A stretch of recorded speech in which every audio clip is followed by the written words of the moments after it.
Greetings everyone, this is Rambling Collector, back here with another comic book ramble for all of you today. And this one is going to be very special, because this is actually the work of an independent creator. Today I present to you guys Season's End by Jason Pell. I actually got the chance to meet Jason in person at a Comic-Con recently. He was a pretty swell guy. He wanted me to give my thoughts on this comic book, and I can say I was thoroughly surprised. With that being said, let's get started. So to first give some highlights here for Season's End.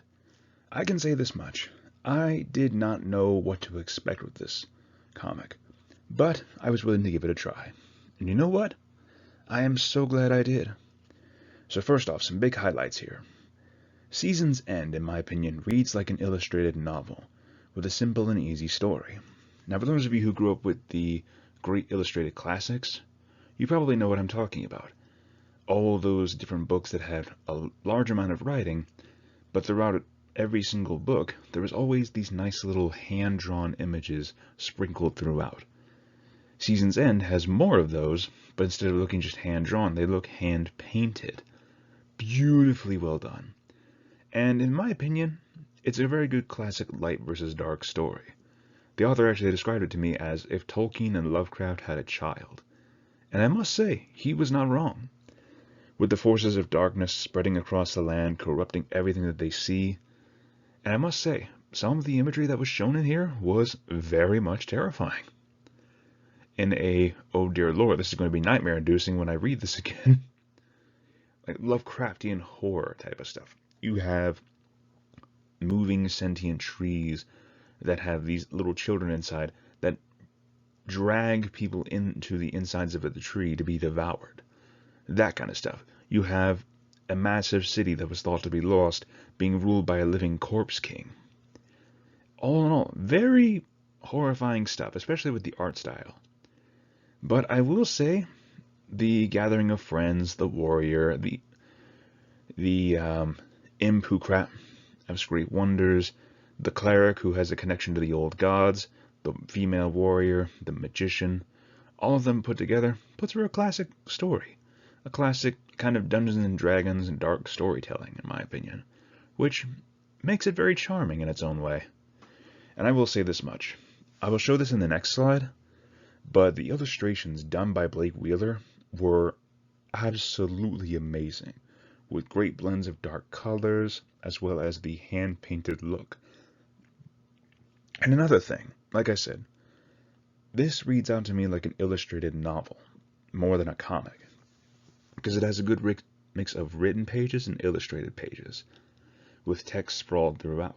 Sometimes it'll have these 2-page spreads, other times it'll have a 1-page spread, other times there'll be no drawings whatsoever and it'll just be words. Hence the term for illustrated novel in this case. But I think I've sprouted enough. Let's talk about the artwork. So next up is the artwork here.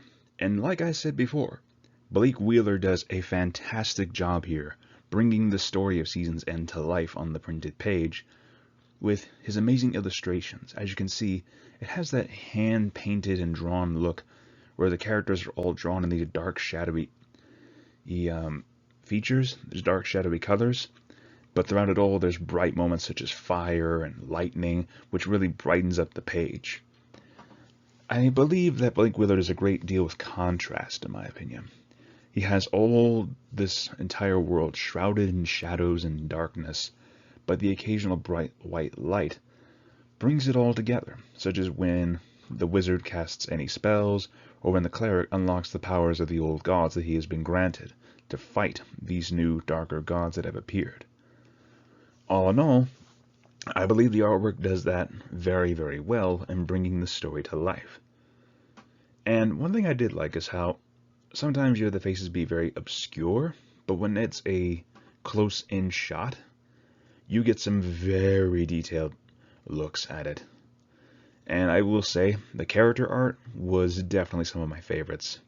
I like that whole rough look to it. I like how just rough this comic looks. Like an old scroll or an old story. But I think I probably spouted enough. So let's go on to random thoughts, shall we?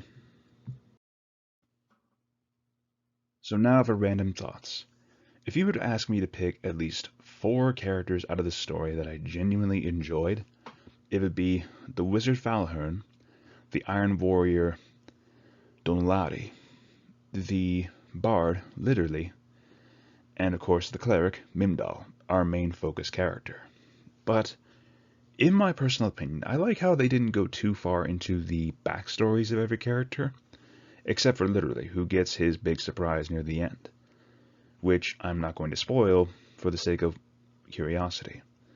But in my personal opinion, I like how a lot of them did not get a, I guess, fleshed out backstory, but I like how Falhern himself actually dictates of how magic itself in this world has become poisoned by the Blither.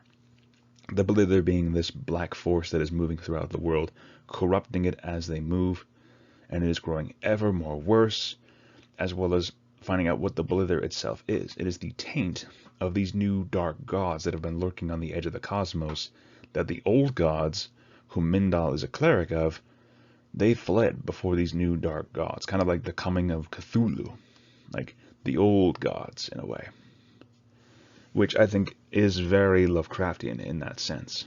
But Donladi seems like the kind of brusque warrior who is an unlikable jerk, but at the same time you realize he wasn't always like that. Donladi, in my opinion, is a broken warrior. The fact is he is patching himself up with so much iron, I want to say prosthetics, that he's practically half man, half machine at this point. His main focus is just stopping the darkness. Falhern wants to see the end of the Blither to purify magic, because we actually see how he describes practitioners of magic have slowly become corrupted because magic itself has become poisoned. So any major practitioners will slowly become insane and corrupted the longer they use their magic, their spells. There's even a physical change too, where at one point Falhern, in the start of the story, he has these bright blue eyes. But halfway through the story, after narrowly escaping from these corrupted creatures, his eyes have turned to a steely, dull gray. And that is because of the corruption caused by his excessive use of magic. Now, Mindal is a man who has very little faith, but he has magical healing powers, essentially. He is blessed by the old gods with whatever scraps of their power remained before the new gods came. And I like how he shows that he has all this power before him, but he just wants to help people. He is a man of little faith. He just wants to help. But in the end of it all, he goes from being held hostage by an entire church to going off to stop the darkness, or at least halting it for a time. And that is another thing I want to discuss. The ending. The ending feels very open, in my opinion. If I were to say anything about it, it feels like it's a momentary lapse. I feel like there is room for a sequel for this. And I like how there is always that grasp, that the overall theme really is just fighting for your very existence in a galaxy, in a world that does not want you there. Throughout it all, they describe how they are facing off against overwhelming odds of just pure evil, trying to either corrupt or kill them. And they are just fighting to live day in, day out. And overall, I feel that's the main story. Defy the odds. Fight for your life. Fight for essentially just to live every day the best way you can. And in my opinion, that's actually a very nice, very humble and simple theme. Fight back the darkness and fight to live another day. Very classic Tolkien-ish, classic light versus dark type of storytelling, which is nice.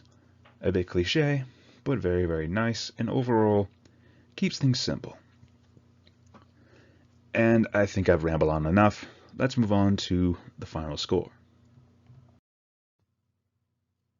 So overall, if I were to give Season's End by Jason Pell a score, I would say a good 9 out of 10. I feel comfortable putting it there.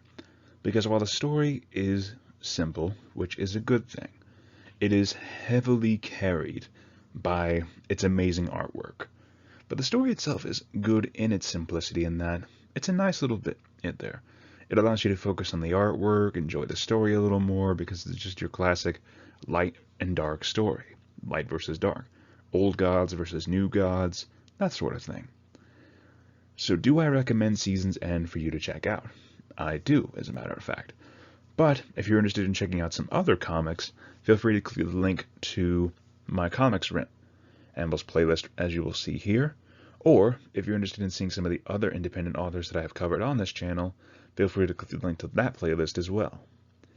Anyways, you guys, thank you so much for listening to this crazy man's ramblings. I hope this inspired you to actually check out the work for yourself, and maybe give your own thoughts on it as well, if you have read this or not. And if you've read any of Jason Pell's works, please feel free to let me know. I would love to cover them in my channel at some point. More importantly, you guys, thank you so much once again for listening. Feel free to leave a like, comment your thoughts on this video down below, and feel free to subscribe if you're interested for more. Anyways, you guys, this is Rambling Collector signing off. Have a great day, my fellow readers.